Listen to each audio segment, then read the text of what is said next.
Do you struggle with anxiety? I struggled with anxiety for a very long time, and I know many of my students struggle with anxiety, and it can really be crippling.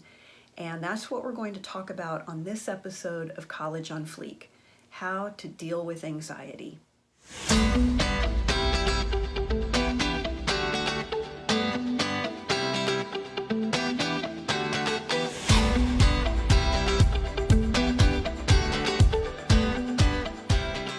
Hi, I'm Mary Dittman. I'm an award-winning business professor on the collegiate level and the creator of One-Derful Life and College on Fleek. Today we're going to talk about how to deal with anxiety. But before we do that, don't be anxious. Let's have a motivation minute. Nothing motivates us better than a fast approaching deadline, and you know this is true. If a teacher gives you 2 weeks to get something done, when are you going to do it? Yeah, like usually the night before. Most coupon manufacturers realized that no matter how much time was on the coupon between when it was issued and when it would expire, the majority of coupons are redeemed within 3 days of the expiration. That's why now, if you look at coupons, many times they only have an expiration of 7 to 10 days from now, because a fast approaching deadline sparks us to action. And you can use that to your advantage by setting a timer. Need to clean out your car? Set your timer for 20 minutes and race through it and get it done. Need to make some flashcards? Set your timer for 10 minutes and see how many you can finish. Need to get some studying done? Set your timer for 45 minutes and get as much studying done as you can. But usually the shorter amount of time, the more that will get done. So try setting a timer. You have one on your phone. In every episode, we like to share a success hack or a study hack. And today I'm going to share a study hack with you that one of my students shared with me this week. She told me that she was in high school, and she at one point in high school had the habit of reading her notes every day. So all of her classes, at the end of the day, she'd go home and she would just read over all of her notes as a refresher. And then she kind of got out of the habit of doing that, and she went to a class and the professor gave them a pop quiz and she failed it. And she realized that she had gotten out of the habit of reviewing her notes every night. So she got back into it. And then the next time she had a pop quiz, she got an A because it was fresh in her mind. And we're not talking about 30 minutes or an hour or anything. She would just, when she was done with her classes, she would sit down and she would just go through all of her notes. And if there was something she didn't understand, she'd either look it up in the book or maybe make a note to ask the professor about it the next time in class. But this way, every time she went to class, the information from the previous class period was fresh in her mind. Now, I also have a study hack for you in the form of the Study Smart Toolkit. If you go to collegeonfleek.com, you can get the Study Smart Toolkit. It's free.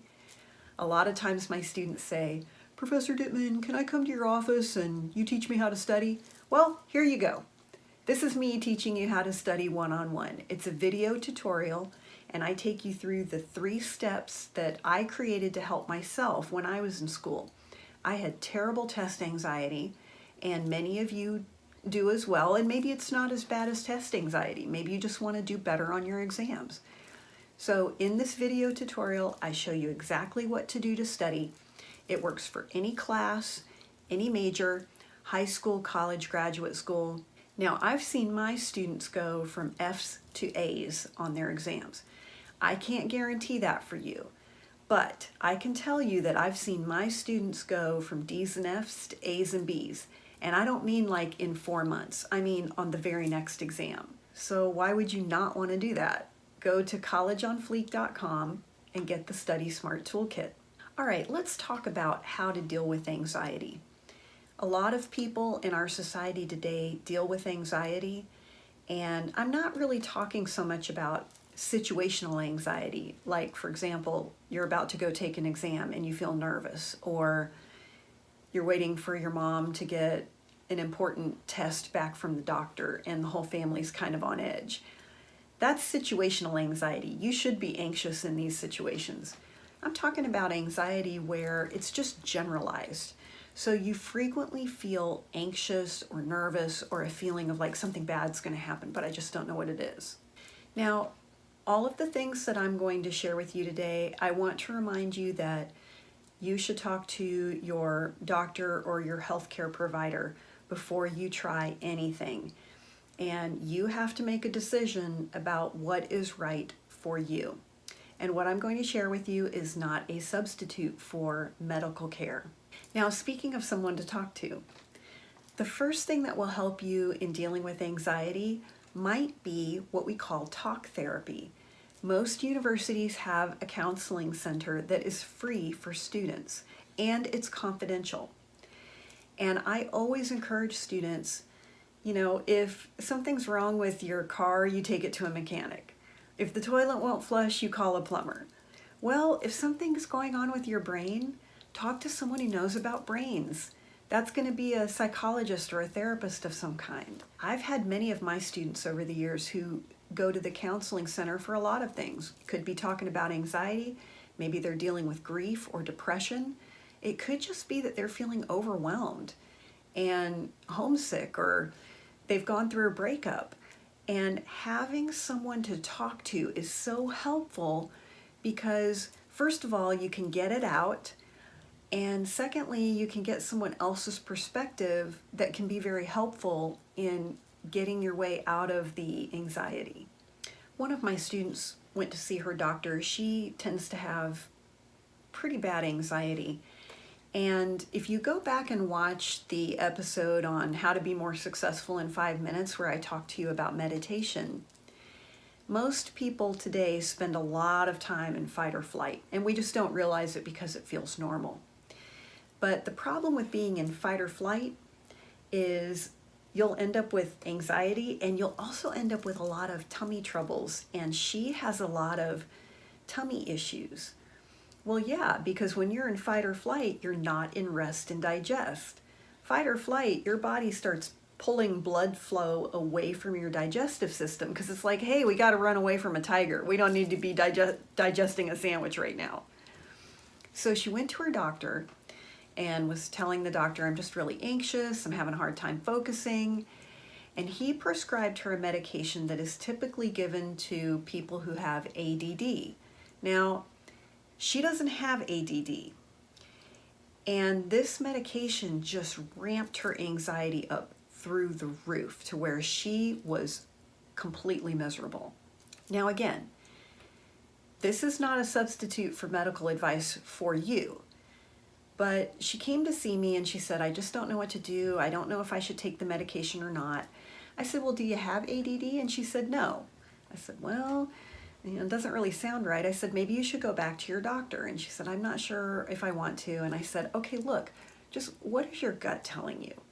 And she said, my gut tells me I should not take this medication. Now, I am not saying that that is appropriate for you.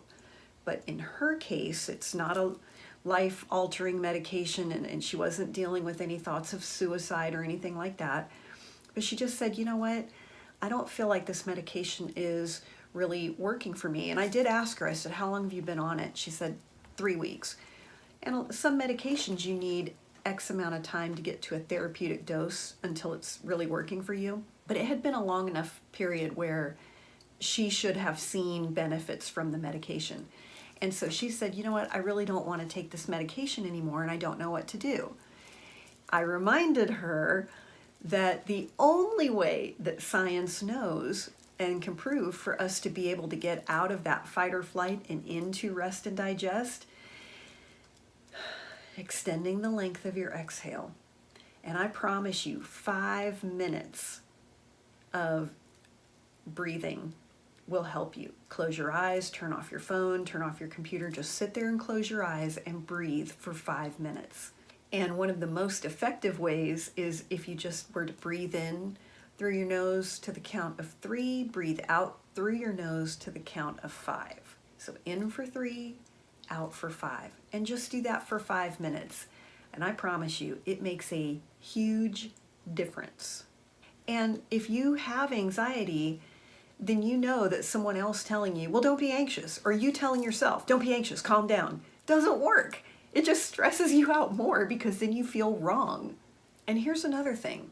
If you're struggling with any type of hormonal imbalance, now guys, you may or may not be aware of this, but ladies, we usually know if our hormones are acting wonky. But meditation helps, because what meditation does is it taps into the vagus nerve, which is your major nerve in your body, and it causes that nerve to release one of your primary hormones, which is DHEA, and that hormone communicates with all the hormones in the system, and it can start helping to regulate all of your sex hormones, so your progesterone, your estrogen. So if you're struggling with those types of issues, I really want to encourage you to try mindful breathing, meditation, whatever you want to call it, just for 5 minutes a day. And go back and watch that episode that we did on how to be successful in 5 minutes. Okay, a third thing you want to look at is your nutrition and your lifestyle. Many times we're anxious because we're eating too much sugar or anything that turns into sugar in your body. And that's going to be things like simple carbohydrates, meaning white bread, white flour, white pasta, white rice, things like cookies and chips and sodas, and alcohol turns into sugar in your body. And nutrition is a major either disruptor or help to your entire system. Also, making sure that you're getting enough sleep. When you're not getting enough sleep, your body starts to pump out more stress hormones, particularly adrenaline and cortisol. And when that happens, you will feel more anxious because that's what those chemicals do. And so not sleeping enough can result in feeling anxious. Now, I'm going to go back to the medication issue again, and make sure you talk to your doctor. I remember a number of years ago, I was on a birth control pill, and I was taking it, and within 2 weeks, I was having panic attacks that were so bad, I went to the emergency room. I legit thought I was having a heart attack. That's how bad it was. And one time it happened when I was wearing my heart rate monitor, and my heart rate monitor clocked my heart at 240 beats a minute. That is crazy. And I wasn't anxious about anything. I wasn't stressed about anything.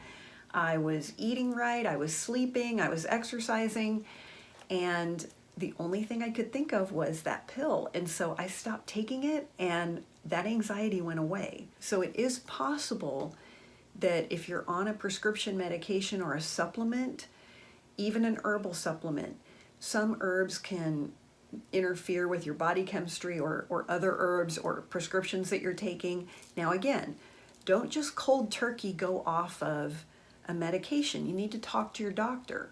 I went off of my birth control pill because frankly I didn't need it. Not that you need to hear about my problems. But I knew that it was not a life-altering issue.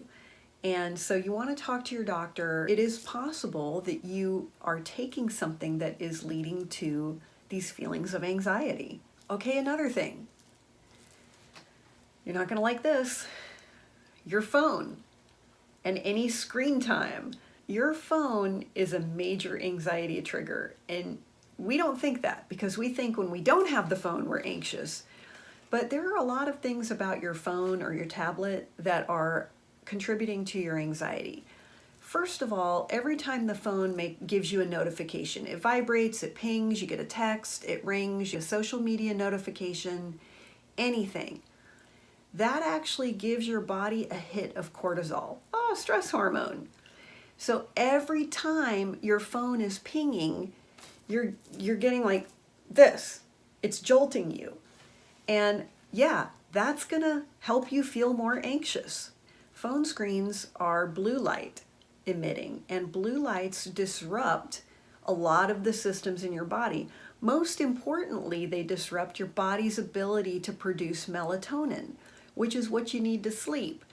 So when you're not sleeping and then you're lying in the bed looking at your phone because you can't sleep, you're just making it worse, because the blue light tells your body it's daytime. Don't make melatonin. Now it does help if you change your screen and filter it to like nighttime mode, but what would really be ideal is don't lie in the bed with your phone. And don't check it first thing in the morning. And I understand if you use your phone for your alarm clock, but you know what? You can go to Walmart or you can go to Target and you can get a proper alarm clock for like 10 bucks. But yeah, when we're constantly scrolling through Instagram, scrolling through Snapchat, scrolling through the news or Facebook or whatever it is that you look at, all of those things are going to contribute to your anxiety. Plus, the content that we're consuming. When you're on social media and you're looking at just drama and people's hateful comments, yeah, that's going to help you feel more anxious. Yeah, duh. If you're playing violent video games, that's going to increase your anxiety. And even if they're not violent video games, you're just using your phone or your screen or a lot of game time, that is going to increase your anxiety because you're like this. And one of my girlfriends one time was telling me how she really struggles with anxiety. And let me tell you what she mostly watches on television. Horror. She watches horror movies, she watches really scary things on TV, or really upsetting things on TV. Like I call it Home Invasion Sunday on Lifetime, where the entire day they're just running movies on, women being deceived and abducted and tortured and things like that. Well, she watches that kind of stuff all the time. No wonder. Yeah, of course you're anxious. And some people say, well, I like shows like that. They make me feel alive. Yeah, if by alive you mean anxious. Now, there's not just one cure for anxiety. And as I said, it really depends on what's causing your anxiety. If it's a chemical issue in your brain, like you have an anxiety disorder, you may need medication. You would need to talk to your doctor about that. It may be things like situations. So yeah, of course, if maybe you're studying for final exams, you might have a couple of weeks where you feel anxious. That's normal. But I will tell you that the majority of anxiety can be at least managed if you'll focus on things like your nutrition, your lifestyle, sleep, and also if you'll include some mindful breathing or meditation, just 5 minutes a day. Now, College on Fleek is a dialogue, not a monologue, and we want to hear from you. Put in the comments, do you struggle with anxiety? We'd love to know what it is that you're struggling with in college so that we can create content that's going to help you. And remember, you can always find us at collegeonfleek.com. And make sure you tune in next time for College on Fleek.